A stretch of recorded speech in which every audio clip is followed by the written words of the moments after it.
All right, here we go. I've already started this one, trying to draw your attention to that right there. When you see this, write the equation of an exponential function, you're supposed to know immediately this is what they want.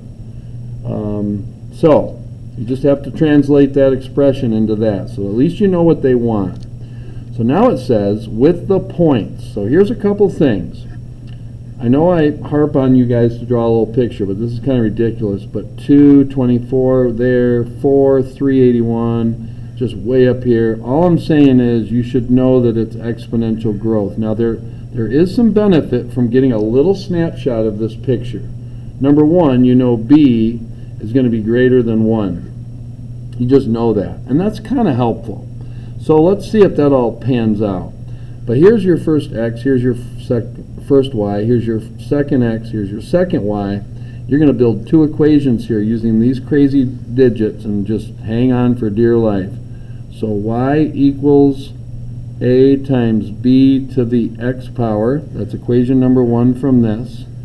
And then Y, look at that, equals A times B to the 4th power.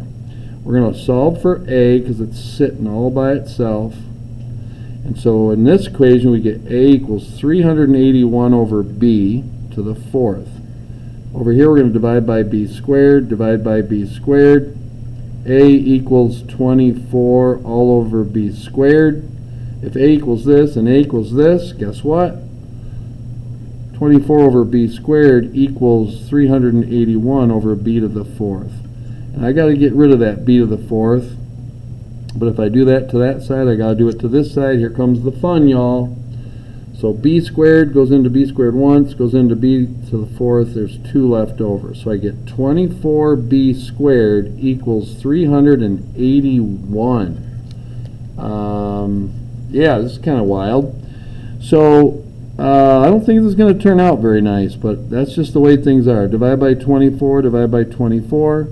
So I get B squared equals. Now what I'm going to do is, because these numbers are so crazy, I'm waving the white flag. I don't see anything really cool happening, like they don't reduce well, there's no perfect square roots. So 15.875.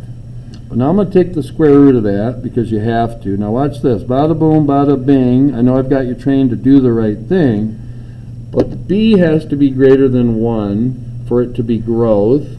It can't be negative. No negatives. B is never negative. And that's something I don't think we talked about enough. So all we need to do is find the square root of that number right there. So second square root 15.875, and we get 3.98. I'm going to get crazy, like really crazy, and call that 4. I'm just getting really crazy. I'm curious. Nope, we're going to keep it at 4. I could go 3.98. You're not going to be docked if you went with what it equals, obviously.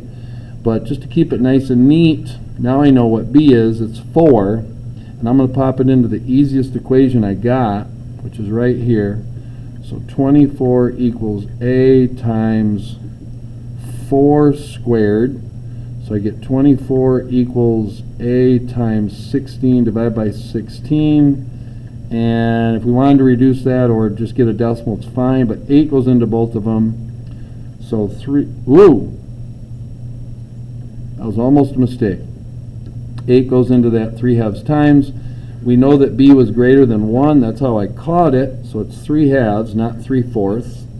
So my final answer is Y equals A, which is 3/2, times B, which is 4, to the X power. That is the equation of that. I know that's a lot of work. And if that wasn't enough, we get to do another one. So here we go. So with less, well, let's take a look. There's my X, there's my Y, there's my X, there's my Y. We still have 115 is kind of there, 3, and then way up here. We still have exponential growth. So again, B is going to be greater than 1. Remember, B has to be positive. And let's just attack. So maybe we're getting better at this. A times b to the x. So the first thing we're going to do is put 15 equals a times b to the first power. Second thing we're going to do is we're going to go 93.75, don't panic, equals a times b to the third power. Divide by b cubed, divide by b cubed, divide this one by b, divide that one by b. So a equals 15 over b, but it also equals 93.75 all over b cubed. So I'm going to get rid of that b cubed, but I got to do the same thing over here, b cubed. I don't care about that a anymore. This reduces to b squared, so I get 15b squared equals 93.75, divide by 15, divide by 15, and here we go, 93.75 divided by 15, 6.25. So I get b squared equals 6.25. I'm going to take the square root of that. I know 625 is a perfect square root. So second square root, 6.25, and I get 2.5. Should have known that. And so now that we know b, remember we said b had to be greater than 1? That just confirms our suspicions.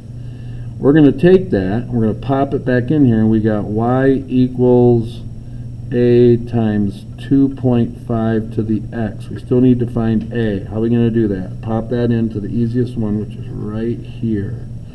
So 15 equals a times b to the first, which is just 2.5. So divide by 2.5, divide by 2.5. So I gotta go 15 divided by 2.5, 6. Works out nice. So a is 6.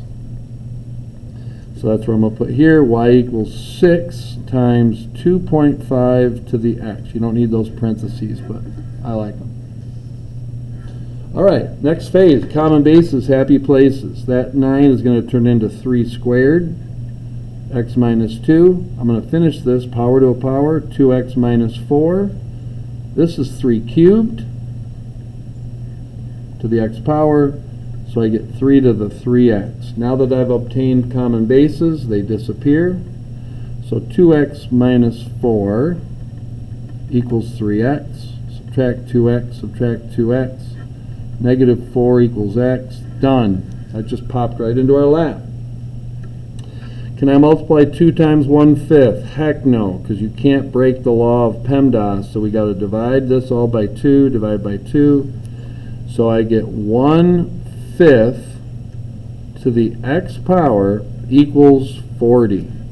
Obviously, we're not going to be able to find common bases like we did here. So we got to slap a log on here. Slap a log on here. What does that allow me to do? Bring that in the front. So I'm going to take log of 0.2, because that's what that is, and I get negative 0.69. Let's just round that to negative 0.7. But that x came in the front, I'm just going to put it in the back. And then I'm going to take log of 40, which is 1.6-ish. Divide by negative 0.7, divide by negative 0.7. I forgot the negative. Negative 2.3. Negative 2.3. There we go. All right, hopefully you like the logs. This one is already a logarithm, so don't slap a log on, slap a log on. Treat it like a logarithm. Start here, go there, then go there. What does that mean? Base, exponent, answer. Now technically you could be done, but if you really wanted to go, 4 times 4 is 16 times 2 is 32. Let's go to this one. When you see the natural log, it's telling you there's an e as a base. So e to the first equals x. Math just can't get any easier than that if you know your logarithms. All right, lots of logarithms. Base, exponent, answer. A little twist on this one. 3 to the x equals 1 over 81. Common bases, happy places. Now, by the way, you could slap a log on both sides and get her done. But I see 3 and 81. It's just too inviting to just manually go, I know what that is. That's 3 squared's 9 times 3 is 27. Another one, 3 to the 4th, is 81. So I'm going to make this 3 to the x equals 3. Watch this. If I bring that up, it's going to be 3 to the negative 4. These cancel. X is negative 4. It's a lot easier than slapping logs on, I think. This one, because there's no base, there has to be a 10. 10 to some power is 1,000. Well, that's a kind of a common sense special. X has to be 3. 10 cubed is 1,000. If you wanted to go strictly common bases, happy places, you could. And then x is 3. Let's keep going. Common basis special, I'm going to rewrite that as 4 squared, and that is to the x plus 1 power to a power, 2x plus 2 equals 4 to the x minus 2. These go bye-bye. So I have 2x plus 2 equals x minus 2. Subtract x, minus 2, minus 2. I get x is negative 4. These cancel, voila. Okay, just follow the rules of logarithms. Base, exponent, answer. Base, exponent, answer. Look at that. X has to be 9. Some of these just fall right into your lap. All right. Something a lot of us didn't understand taking the quiz. It says rewrite in a times b to the x. They're saying you're not done until that is only an x. You got to pull your little math tricks out of your hat and get her done. So they're really saying manipulate this. That's the actual math problem. The 2 just comes along for the ride. Well, when the bases are the same and you are multiplying, you add, which this is the same thing as what I circled. This turns into 1/5. I'm going to bring that out, so I know I have now 2 times 1/5. I'm going to get to that in a minute. So what's the deal with this? Well, if I think of this differently, it's actually 5 squared to the x power. Because if I go power to power, I multiply. So I'm kind of going backwards, which is forwards in this case. So here comes my a. My a is now 2/5. 5 squared is 25, and I'm left with my x. Now there's supposed to be an f of x in there, but whatever. That's how you do it. Manipulate numbers. Same thing over here. What's our math problem? It's actually right here. So I'm going to rewrite that as 2 to the x times 2 to the 3rd. What is 2 cubed? That's 8. 8 times 4 is 32 times 2 to the x. And this one just fell into our laps. Technically, you wouldn't have to put y equals because it doesn't say to, but we know we've been dealing with these, so why not? All right, rewrite using a single logarithm. Well, because we know we can use law 3, we're going to put that inside so we don't get it confused. Should do that first. Then we're going to take this and we're going to put it here. Don't multiply 3 times 2. You know that addition means multiplication, but don't multiply those things together. That's a no-no. Now we can multiply this by this and turn it into 1 log x cubed y squared. Done. All right. This guy, again, look for law 3 first. So that's the same thing as bringing that there. Now we're going to get rid of it. The 2 shall become 1 log. Subtraction means division, so that's a over b cubed. Done. All right, piece by piece. Let's start here. Got same bases. Addition means multiply. The 2 shall become 1. And then we got this problem. Now I'm going to go ahead and put that right there. So I got log 2z squared. Addition, the 2 shall become 1 by multiplication. So log base 2 xyz squared. And I wrote it as a single log. All right, so now we got to go in the reverse order. Now we're going to use our mol. A mol is a tool used to split logs. And we're just going to use our math rules. How is this connected? By multiplication. So we're going to split it into 2 logs by using addition. Don't forget to bring that base along. That's easy to forget. Y to the 5th. And some of you might say I'm done. I don't disagree. But whenever you can practice law 3, you should. It's kind of the heart of math. So you bring it in the front. You bring it in the front. Well, what if I don't? I don't know.